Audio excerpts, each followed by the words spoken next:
Welcome to Starbound, where every star tells a story. Today, aliens called our weapons toys. Well, let's just show them what they can do, huh? Also, check if you're subscribed, because if you're not, do it. It's free. But now, let's get into the story. The chamber of the Terran Council buzzed with a nervous energy, a stark contrast to the usual stoicism expected of the highest governing body of Earth. Today, the weight of a monumental decision pressed upon their shoulders, whether or not to participate in the Galactic Peacekeeping Games.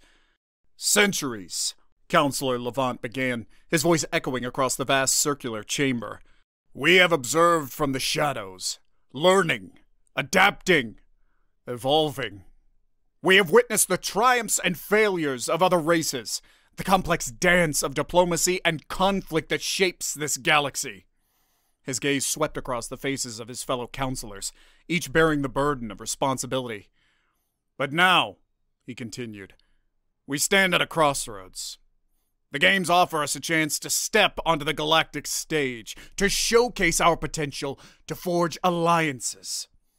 Yet our technology, our weaponry, has far surpassed that of the other participating races. We risk dominating the competition, potentially isolating ourselves further. The chamber fell silent. They only sound the rhythmic hum of the holographic star map projected in the center. Each counselor wrestled with the ethical implications of their power, the potential consequences of their actions. We cannot deny our strength, Counselor May spoke up, her voice firm but measured. But we can choose how we wield it. We can enter the games, not as conquerors, but as peacekeepers. We can use our knowledge, our ingenuity, to demonstrate that true power lies not in brute force, but in cooperation and understanding. The counselors nodded in agreement, their faces reflecting a newfound resolve. They had made their decision. Humanity would join the Galactic Peacekeeping Games, but they would do so on their own terms, with a unique strategy that would challenge the very notion of power in the galaxy. After months of intensive research and simulation, the Terran Council unveiled their plan. Instead of showcasing their advanced weaponry, they would utilize outdated, seemingly harmless, toy weapons from their own history. They would rely on their tactical brilliance, their adaptability, and their unwavering spirit to overcome the technological advantages of their competitors. News of humanity's decision spread like wildfire across the galactic community, met with a mixture of amusement and scorn. The Thoraxians, a proud reptilian race known for their advanced military technology, were particularly vocal in their disdain. The Terrans? With their primitive toys?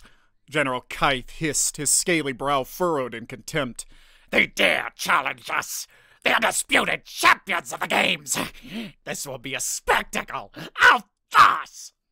His laughter echoed through the Thoraxian command center, a chorus of derision that resonated with the other races present. They saw humanity's decision as a sign of weakness, a foolish attempt to level the playing field. They underestimated the Terrans, blinded by their own arrogance and pride. They were about to learn a valuable lesson. The opening ceremony of the Galactic Peacekeeping Games was a spectacle of intergalactic proportions. Representatives from dozens of races gathered in the vast arena, their diverse forms and vibrant attire creating a kaleidoscope of colors and textures. The air thrummed with anticipation as the grand announcer, a booming voice that echoed throughout the arena, introduced each participating team. When it was humanity's turn, a hush fell over the crowd. A lone figure, clad in a simple black uniform, strode onto the stage. Commander Kai Tanaka, the leader of the Terran delegation, stood tall and proud, his gaze unwavering as he faced the expectant crowd. Beside him, a small team of soldiers held an assortment of what appeared to be archaic weaponry. Rifles that resembled antique models from Earth's early 20th century, pistols with wooden grips and exposed hammers, even a collection of knives and axes that seemed better suited for a museum exhibit than a galactic competition. A wave of murmurs rippled through the audience, followed by a chorus of snickers and outright laughter. The Thoraxians, seated in a prominent section of the arena, were particularly boisterous in their mockery. Look at their toys! General Kythe sneered, pointing a clawed finger at the Terran weapons. Do they expect to win with those relics? Perhaps they should have brought slingshots and water balloons instead. His laughter echoed through the arena, fueling the ridicule that rained down upon the Terran delegation. Commander Tanaka remained unfazed, his expression a mask of calm determination. He knew the true test lay not in the appearance of their weapons, but in their ability to utilize them effectively. The first simulation scenario was announced, a hostage rescue mission. A group of diplomats had been taken captive by a rogue faction on a remote planet, and it was up to the participating teams to infiltrate their stronghold and secure their release. The Thoraxians, armed with their advanced energy weapons and cloaking devices, were confident in their victory. They had spent years preparing for this moment, honing their skills and perfecting their tactics. They saw the Terrans as a mere distraction, a sideshow to their inevitable triumph. The simulation began and the teams were transported to the virtual battlefield. The Thoraxians, with their superior firepower and technology, quickly gained the upper hand, overwhelming the other teams with their relentless assault. The Terrans, however, took a different approach. They utilized their toy weapons in unexpected ways, employing tactics that had been honed over centuries of warfare on Earth. They used the terrain to their advantage, setting traps and ambushes that caught the Thoraxians off guard. Their antique rifles, dismissed as relics by their competitors, proved surprisingly effective in the close quarters of the enemy stronghold. The simple, robust design of their weapons allowed for quick repairs and modifications in the field, a stark contrast to the complex, delicate energy weapons of the Thoraxians. As the Thoraxians advanced through the virtual corridors of the stronghold, they found themselves walking into a series of carefully orchestrated traps. Tripwires triggered smoke grenades, disorienting their vision and slowing their progress. Explosives, fashioned from seemingly harmless everyday objects, detonated with surprising force, causing chaos and confusion within their ranks. Meanwhile, the Terrans utilized their knowledge of close-quarters combat, developed over centuries of urban warfare on Earth. They moved swiftly and silently, using knives and axes with deadly precision. Their antique pistols, though lacking the raw power of energy weapons, proved accurate and reliable in the hands of a skilled marksman. The Thoraxians, accustomed to relying on their advanced technology, found themselves outmaneuvered and outgunned. Their cloaking devices, which had given them a significant advantage in previous simulations, were rendered useless against the Terrans' keen senses and knowledge of the terrain. The climax of the simulation came in the heart of the stronghold, where the hostages were being held. The Thoraxians, their ranks depleted and their confidence shattered, attempted a desperate assault on the room, only to be met with a hail of gunfire from the Terrans who had positioned themselves strategically around the entrance. The ensuing firefight was brief but intense. The Thoraxians, overwhelmed and demoralized, were quickly neutralized. The Terrans secured the hostages, completing the mission with minimal casualties. The arena erupted in stunned silence as the results of the simulation were displayed on the holographic screens. The Thoraxians, who had been so confident of their victory, had been soundly defeated by the Terrans, the underdogs with their toy weapons. General Kythe watched in disbelief as the Terran commander addressed the crowd, his voice echoing throughout the arena. "We may not have the most advanced technology," Commander Tanaka said, "but we have something far more valuable. Ingenuity, adaptability, and the unwavering will to succeed. We have proven that true power lies not in the weapons we carry, but in the spirit that drives us." His words resonated with the audience, a powerful message that challenged the prevailing notion of strength in the galaxy. The Thoraxians, humbled by their defeat, could only look on in silent awe. They had underestimated their opponents, dismissing them as weak and insignificant. They had learned a valuable lesson, one that would stay with them for the remainder of the games. The second simulation scenario was announced shortly after the shocking conclusion of the first. This time, the challenge involved adapting to a rapidly changing battlefield, where environmental hazards and unexpected enemy tactics would test the team's ability to think on their feet and adjust their strategies. The simulation began in a dense jungle, the air thick with humidity and the calls of unseen creatures. The teams were tasked with navigating a treacherous terrain, securing vital resources, and fending off attacks from an elusive enemy force.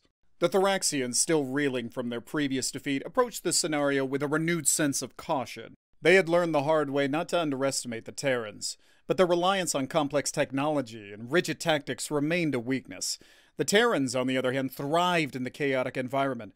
Their toy weapons, simple and reliable, proved ideal for the harsh conditions. They moved swiftly through the dense undergrowth, their senses honed by centuries of adapting to Earth's diverse ecosystems. The antique rifles, with their wooden stocks and iron sights, were surprisingly effective in the close-quarters combat of the jungle. Their lack of advanced optics and targeting systems was compensated by the Terrans' keen eyesight and instinctive marksmanship. The scenario threw a series of curveballs at the participants, testing their adaptability and resourcefulness. Flash floods washed away bridges and pathways, forcing the teams to find alternate routes. Surprise attacks from the enemy utilizing guerrilla tactics and unconventional weaponry kept them constantly on edge. The Thoraxians, with their reliance on heavy armor and energy-intensive equipment, struggled to keep up with the constantly shifting battlefield. Their complex communication systems malfunctioned in the human environment, hindering their ability to coordinate their movements. The Terrans, unburdened by such technological constraints, adapted quickly to each new challenge. They utilized their knowledge of survival skills, learned from their ancestors who had faced similar trials on Earth. They fashioned makeshift shelters from the jungle foliage, foraged for edible plants, and even utilized the local wildlife to their advantage. As the simulation progressed, the Terrans' ingenuity and adaptability shone through. They used simple traps and snares to capture small animals for food, while their antique rifles proved surprisingly effective at hunting larger game. They even managed to repurpose some of the enemy's discarded technology, using their basic engineering skills to turn it against them. The final stage of the simulation involved the desperate race to secure a vital resource, a rare mineral that was essential for the survival of all the teams. The Thoraxians, exhausted and demoralized, made a last-ditch effort to reach the mineral deposit, only to be intercepted by the Terrans, who had anticipated their move. A tense standoff ensued, the two teams facing each other across a narrow ravine, the mineral deposit glittering tantalizingly on the other side. The Thoraxians, their numbers dwindling and their energy reserves low, knew they were at a disadvantage, yet pride and desperation fueled their determination to claim the prize. General Kythe, his scales dull with fatigue, raised his energy weapon, a desperate glint in his eyes. This is not over, Terrans, he snarled. We will not be defeated by a bunch of primitive scavengers. Commander Tanaka, his face grim but resolute, leveled his antique rifle, its worn wooden stock a stark contrast to the sleek, futuristic weapon of his opponent. You've underestimated us once again, General, he replied, but this time you will not escape the consequences of your arrogance. The two leaders exchanged a silent, tense gaze, the fate of their teams hanging in the balance. Then, with a deafening roar, the Thoraxians charged across the ravine, their energy weapons blazing. The Terrans met their assault with a disciplined volley of gunfire. The antique rifles, though lacking the raw firepower of their opponents' weapons, proved surprisingly accurate and effective at close range. The Thoraxians, already weakened and demoralized, fell one by one, their bodies littering the ravine floor. General Kythe, enraged by the sight of his fallen comrades, made a desperate lunge towards Commander Tanaka, his claws outstretched, but the Terran commander was ready for him. With a swift movement, he sidestepped the attack and brought the butt of his rifle down on the general's head, sending him sprawling to the ground. The remaining Thoraxians, witnessing the downfall of their leader, lost all hope. They surrendered, their pride shattered and their spirit broken. The Terrans had once again emerged victorious, their toy weapons proving more than a match for the advanced technology of their opponents. As the simulation ended, the arena erupted in cheers for the Terran team. The other races who had initially mocked and underestimated them now looked on with a newfound respect and admiration. The Terrans had proven their worth, demonstrating that true strength lay not in the tools of war, but in the ingenuity, adaptability, and unwavering spirit of those who wielded them. The Thoraxians, humbled by their defeat, could only offer grudging respect to their conquerors. General Kythe, nursing his bruised ego and wounded pride, approached Commander Tanaka, his voice barely a whisper. You have taught us a valuable lesson, Terran, he said. We will not forget it. Commander Tanaka nodded, a small smile playing on his lips. We are all here to learn, General, he replied, and sometimes the most valuable lessons are the ones that come at the highest cost. Humanity's unexpected triumphs in the first two simulations sent ripples of shock and awe throughout the galactic community. News feeds buzzed with speculation, analysts scrambling to explain the Terrans' unlikely success. Pundits who had previously dismissed them as a laughingstock now sang their praises, hailing their ingenuity and adaptability. The Thoraxians, once the undisputed favorites of the games, found themselves struggling to maintain their composure. Their pride had been wounded, their confidence shaken. Yet a grudging respect for the Terrans began to take root, a recognition of their undeniable skill and resourcefulness. Among the other races, a sense of curiosity and intrigue replaced the initial mockery and disdain.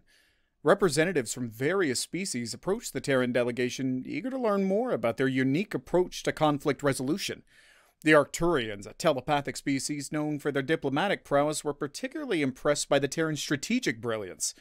They saw in humanity a potential ally, a partner who could help them achieve their goals of galactic peace and stability.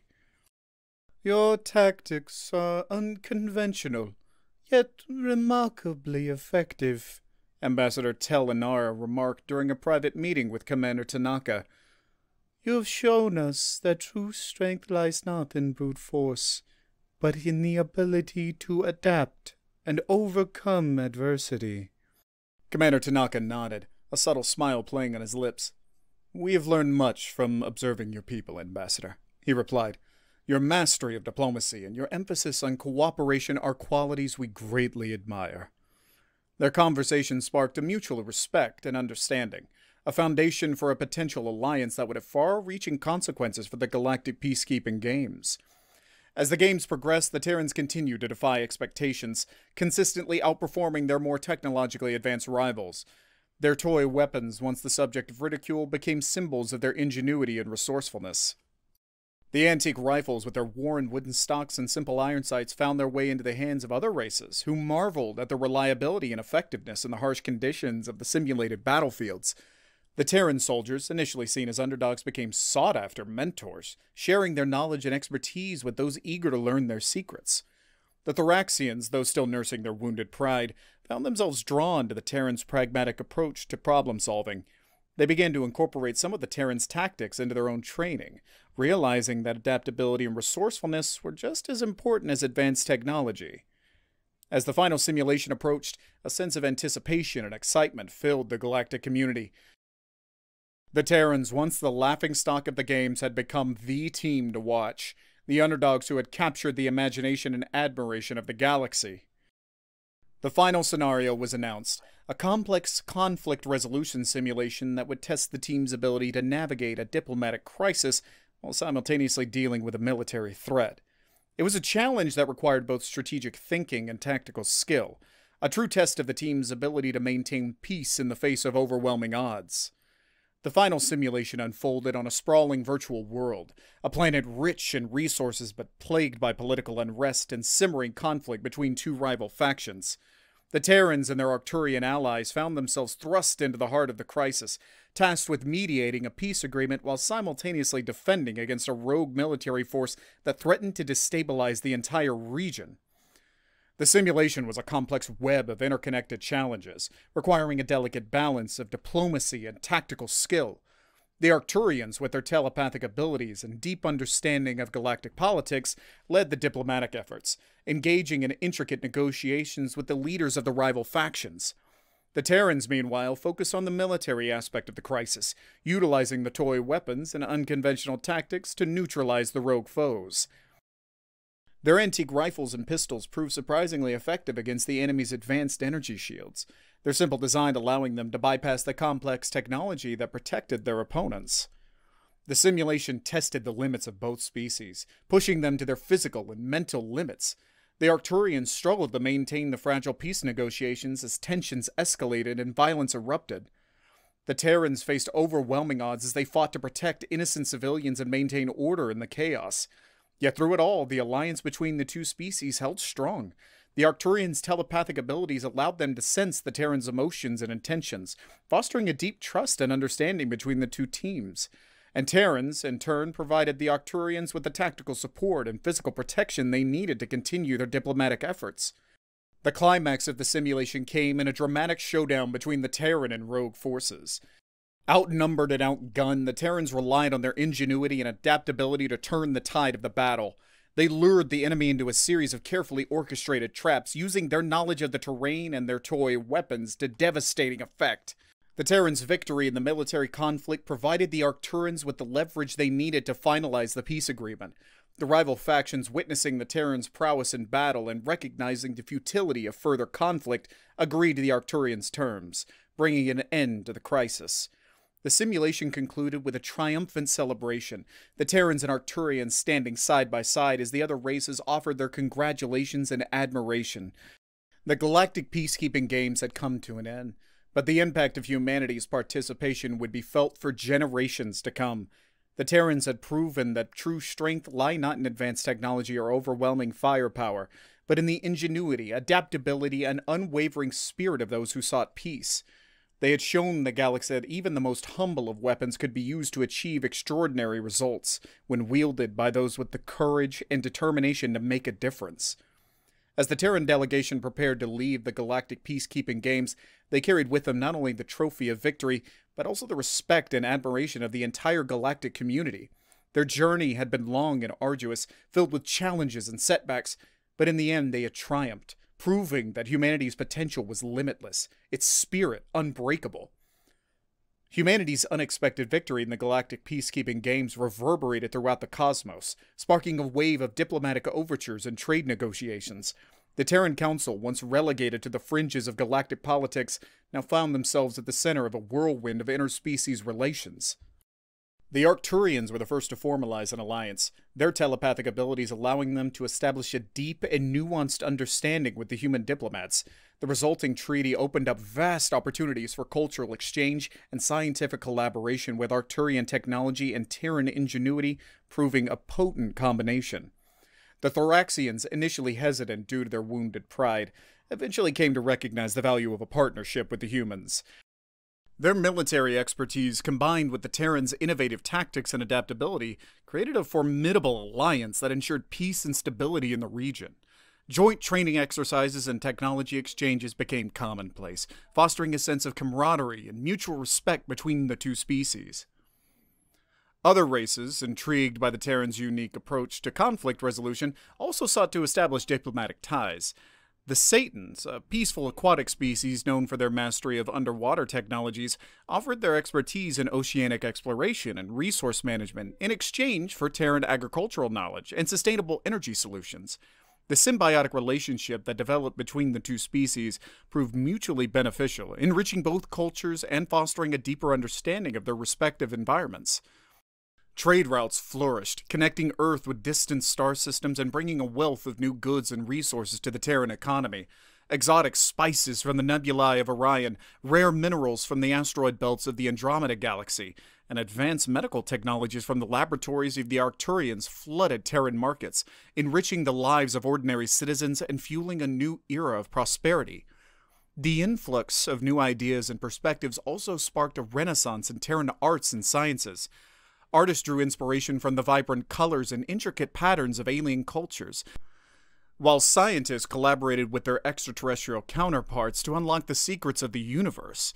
The fusion of Terran and alien knowledge led to breakthroughs in fields as diverse as medicine, energy production, and interstellar travel, propelling humanity to the forefront of galactic civilization. The Galactic Peacekeeping Games, once a source of mockery and derision, had become a catalyst for change, ushering in an era of unprecedented cooperation and understanding between the diverse species of the galaxy. In the wake of their triumph at the Galactic Peacekeeping Games, Earth underwent a remarkable transformation. No longer a planet on the fringes of the galactic community, it blossomed into a thriving hub of interstellar commerce and cultural exchange. The influx of new technologies and knowledge revolutionized every aspect of human society. Arcturian energy matrices, harnessing the power of distant stars, replaced fossil fuels, eradicating pollution and ushering in an era of clean, sustainable energy. Cetan aquafarming techniques transformed Earth's oceans into bountiful sources of food and resources, ending hunger and poverty. Medical breakthroughs gleaned from the collective wisdom of countless alien species cured diseases that had plagued humanity for a millennia, extending lifespans and improving the quality of life for all. Earth's cities, once sprawling metropolises, choked by traffic and pollution, were redesigned as verdant oases, blending seamlessly with the natural environment. Parks and gardens flourished, air and water quality improved dramatically, and the once familiar sounds of honking horns and roaring engines were replaced by the gentle chirping of birds and the rustling of leaves. Education underwent a similar revolution. As Terran schools and universities embraced the knowledge and perspectives of other galactic civilizations, students learned alongside alien exchange students. Their classrooms transformed into vibrant melting pots of cultures and ideas. The curriculum expanded to include subjects like xenolinguistics, astrobiology, and galactic history, preparing the next generation for a future where humanity was an integral part of the interstellar community. Earth's newfound prosperity and cultural diversity attracted visitors from all corners of the galaxy. Tourists flock to experience the planet's natural wonders, from the majestic peaks of the Himalayas to the vibrant coral reefs of the Great Barrier Reef. They marveled at the ancient ruins of Rome and the gleaming skyscrapers of New Tokyo, immersing themselves in the rich tapestry of human history and culture. The influx of visitors also brought new opportunities for economic growth. Terran businesses thrived, exporting their goods and services to a vast interstellar market. The once humble toy weapons that had secured humanity's victory in the games became sought-after collector's items. Their simple yet effective designs a testament to human ingenuity. Humanity's rise to prominence was not without its challenges. The sudden influx of wealth and technology led to social and political upheavals, as Earth's nations struggled to adapt to their new role in the galactic community. Yet through it all, the spirit of cooperation and understanding that had led to their victory in the games prevailed.